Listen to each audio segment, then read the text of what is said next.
அந்த வானத்தை போல மனம் படைச்ச மன்னவனே, பனி துளிய போல குணம் படைச்ச தென்னவனே,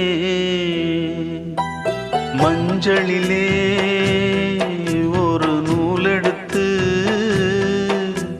விண்ணுக்கும் மண்ணுக்கும் சம்பந்தம் உண்டுன்னு சொன்னது யாரு? அது மன்னவன் பேரு.